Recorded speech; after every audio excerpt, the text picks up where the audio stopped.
Bueno, hoy es el día de las preguntas. Today is questions day because my friend from Puerto Rico, Jose Canteno, Jose Centeno,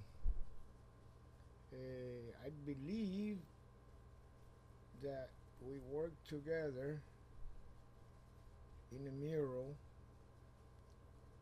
Oh my God, but that was so long ago. Jesus. What was it? 1974, 75? Might be off a couple years. But I believe that we did work together.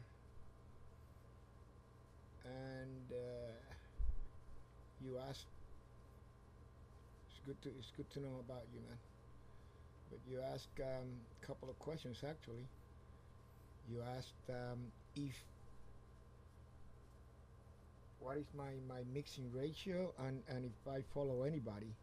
And the mixing ratio really uh, depends on what I'm working with, because linseed oil you gotta be careful with. Linseed oil is a funny little thing. It makes your pictures nice and shiny and whatnot, but it also gets destroyed over time. Very, very.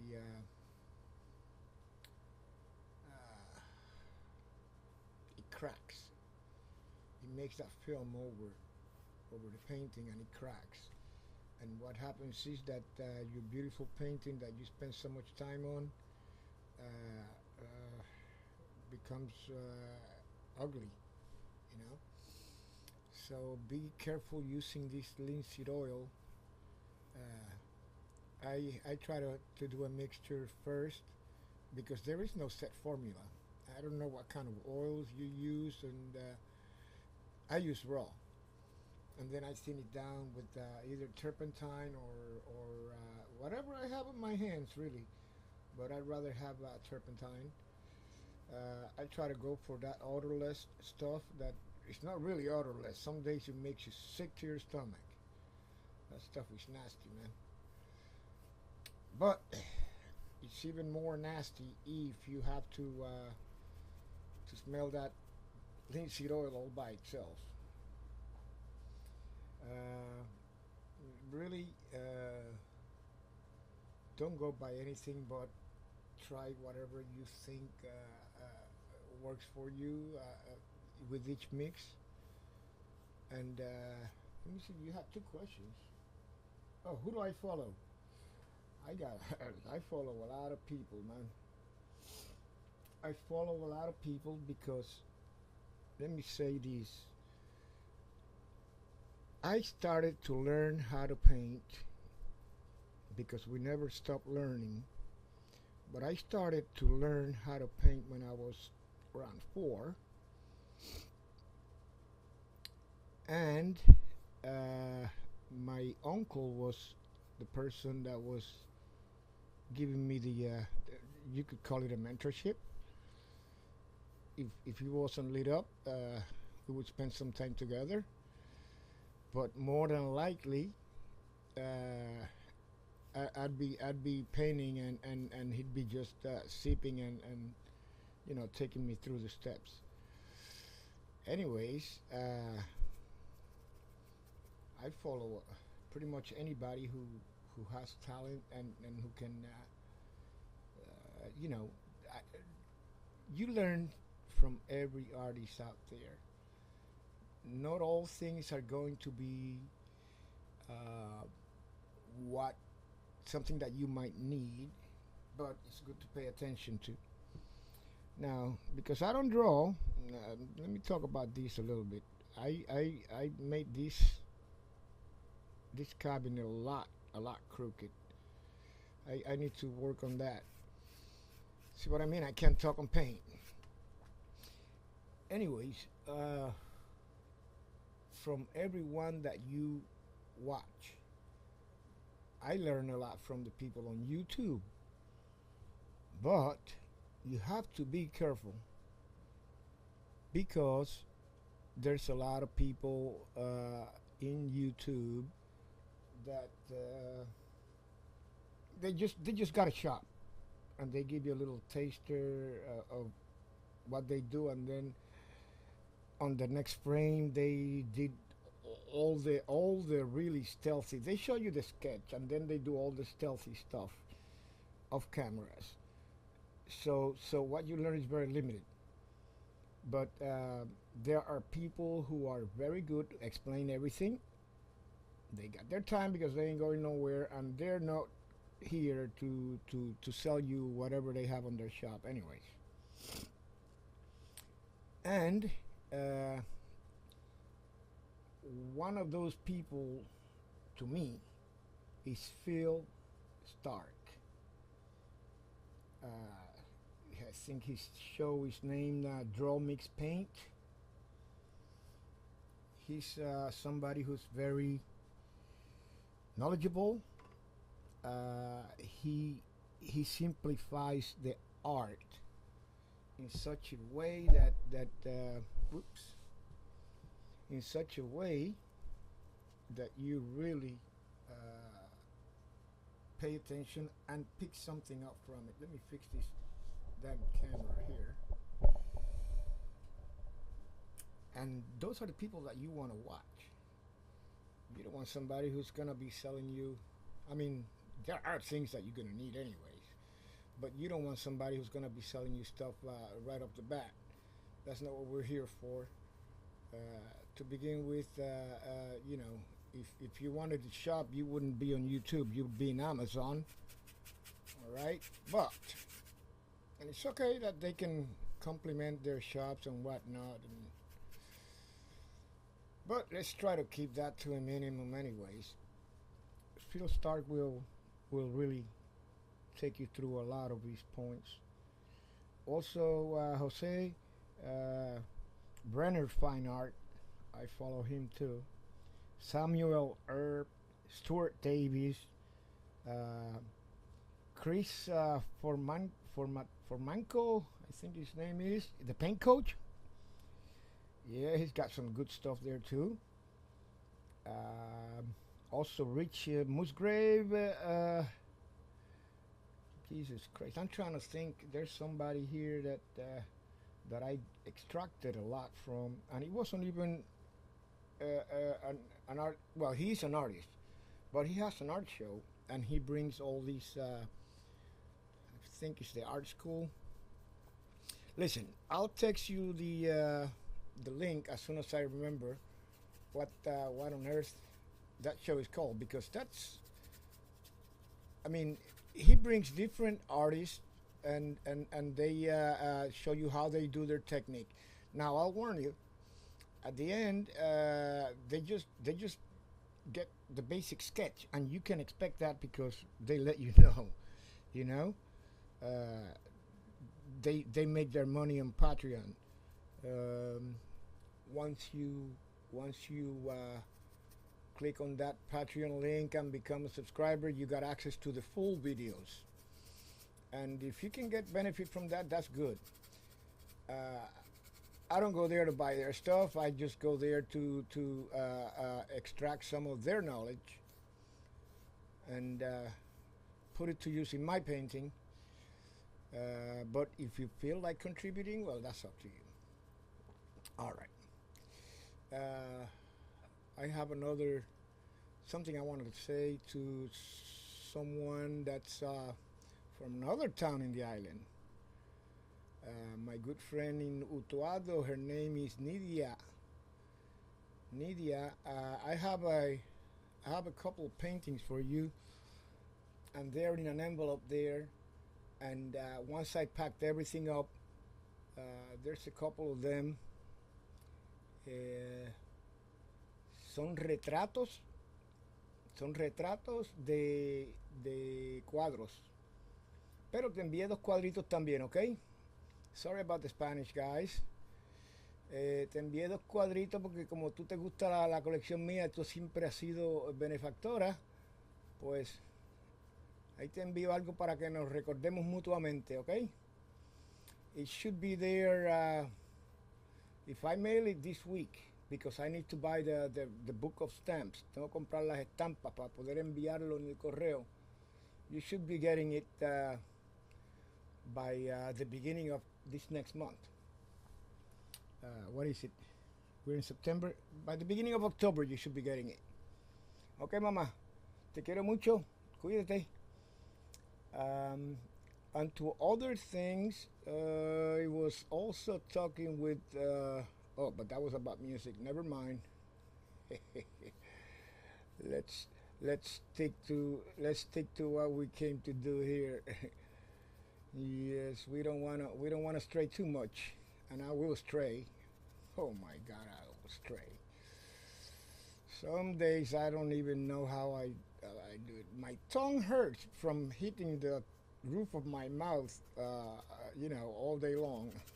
I know it's terrible to say that, but it used to get a lot more. What do you call it? Tired when I used to work regularly at my job. Everybody knows what my job is.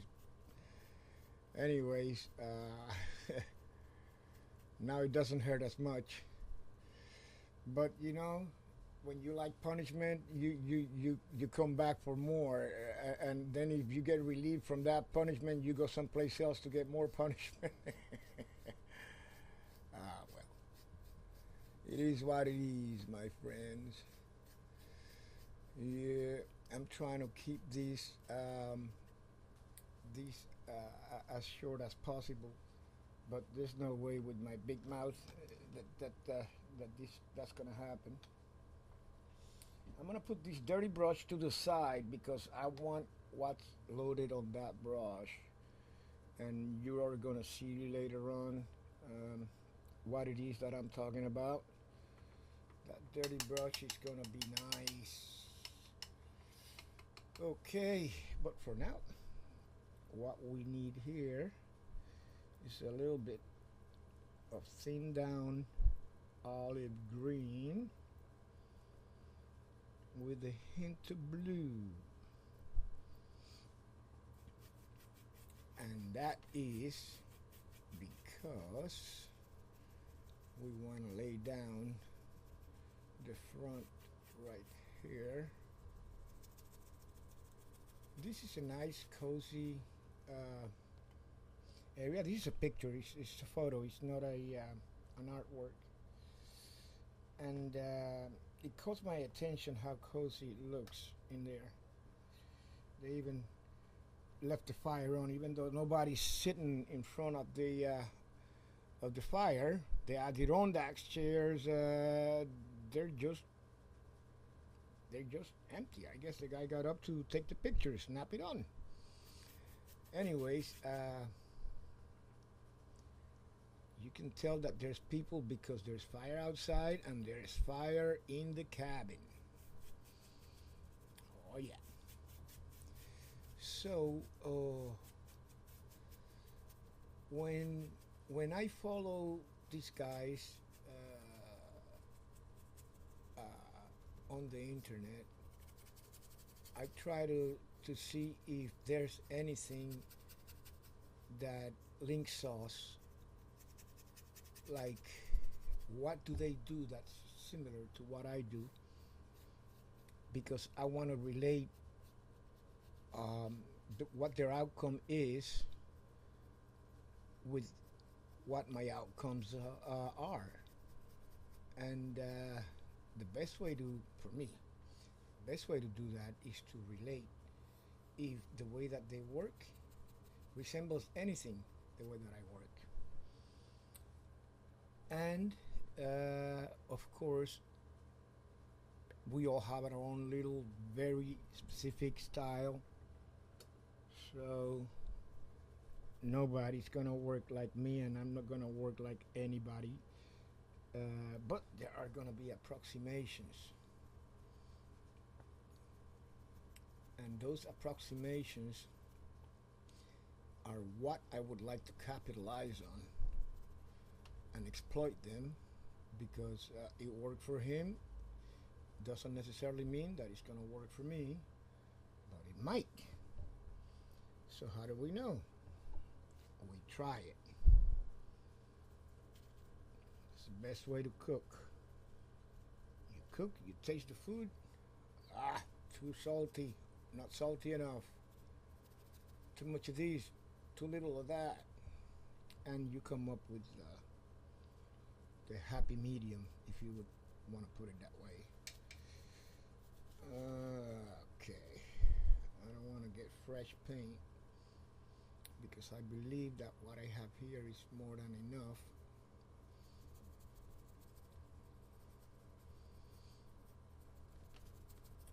And if what I have here is more than enough, instead of getting fresh paint, I'm just gonna make a new palette, a fresh palette, and do the whole switcheroo all at once. I don't like to put fresh paint on a dirty palette, but I had so many colors here pre-blended for the other stuff that I'm still working on that I didn't want to start a new palette. And sometimes that is not a good thing. It is obvious that at one point or another you're going to have to start a new palette, period. Yep. And that time is just about here anyways. Get my number 6. That time is just about here.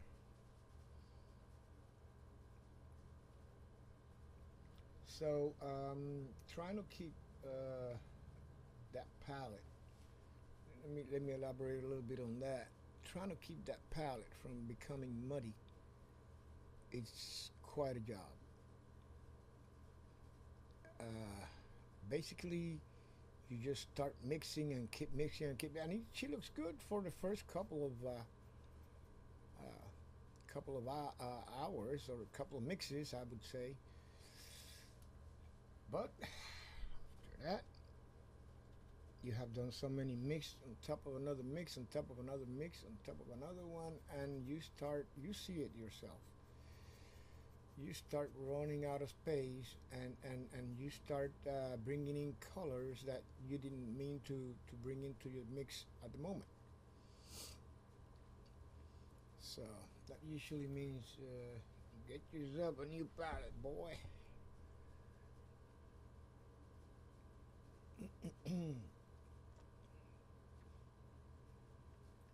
I have quite a few gripes when it comes to this type of scene, because supposedly should be kind of early in the season. That's evident because of those trees that are just yellow. Some of them have total dry leaves. Some of them are completely leafless. But you can tell it's very early. So what I'm trying to say here is that it's very hard to depict that atmosphere as being either cold or warm, and we can only assume that it's very cold because of that fire and the smoke coming out of the chimney, which is a nice round robin because it's covering the bases.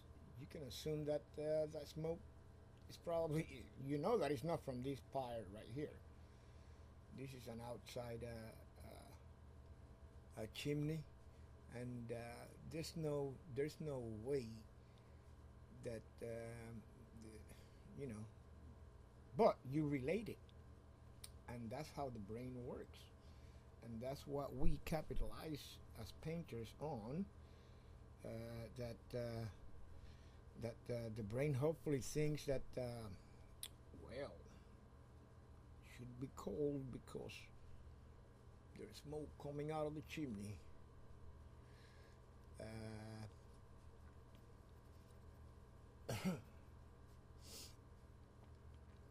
For for a long time, I wanted to reflect. This is the journey that we go on. We learn new things every day, every day. I wanted to reflect the colors of everything around my surrounding, my buildings. And when you put yourself in that position, that it demands that you start doing this whole brand new level of detailing. That's not really good for. Well, I thought that wasn't really good for me. It was making me work extra, extra hard. And when I do my sketches now, as you can see, I leave them as simple as I can. If you leave them simple, you are able to do a lot more, and you're giving that brain of the person who's the viewer, you're giving them something to do. Uh, Most people appreciate that because they have a very active imagination, and they put it to use like they put it to work right away. Now, you have other ones that are rather their minds are lazy, and who would actually tell you, and where's the smoke on that chimney, or whatever? Where's the hands on that person? Things that make no sense. But before you get upset at your viewer, turn around and take a look and see their expression when they talk to you, and make up your mind as to how you're going to answer that. Okay, because some people ask genuinely, others just want to uh, cause some kind of distress in whatever it is that you're doing at the moment, and that's their pastime. You know, you got bird watchers, you also got people watchers who just do stuff like that.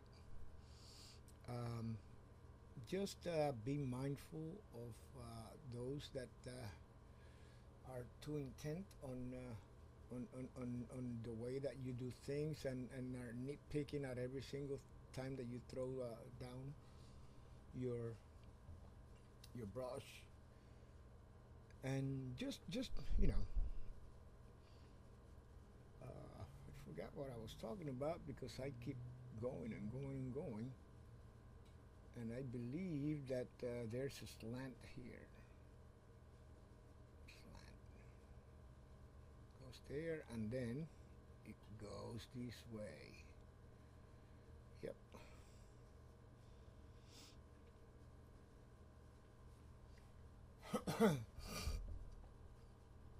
So my time in the south of the island in Ponce was a very nice time there. I practically grew up there with my grandmom, and when my grandmom when my grandmom couldn't really take care of me. I was an active kid, really, really, really active. My auntie, she took over, and I used to go over to her house, and I got very, very good memories of that town in the south. Ponce was like a big wake up because it wasn't as country as my hometown. My hometown was Tuado, and Ponce was a little bit more, or a lot more. In comparison, it was more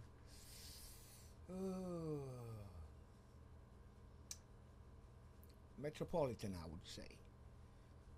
Yep, and of course, Now let me skip from here. There is something here. See, if you put everything in the painting that there is on the photograph, you're gonna end up with a big glob, unintelligible. So just extract the essence of it and keep going. The reason I say that is because I have to tell myself, don't paint every little single detail.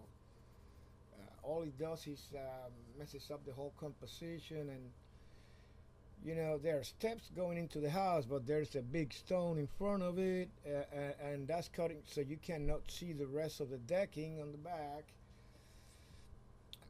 We're gonna simplify all of that. That deck is not gonna be the way that you see it right now. Oh, I think it's. Let me check my time because I believe. Yes, puppy. Yes, I know. I'm gonna feed you now. It's 3 o'clock. It's the cat's feeding time, so I'm gonna stop this right here, and I'll come back in about an hour and drive you nuts a little longer. See you in about an hour.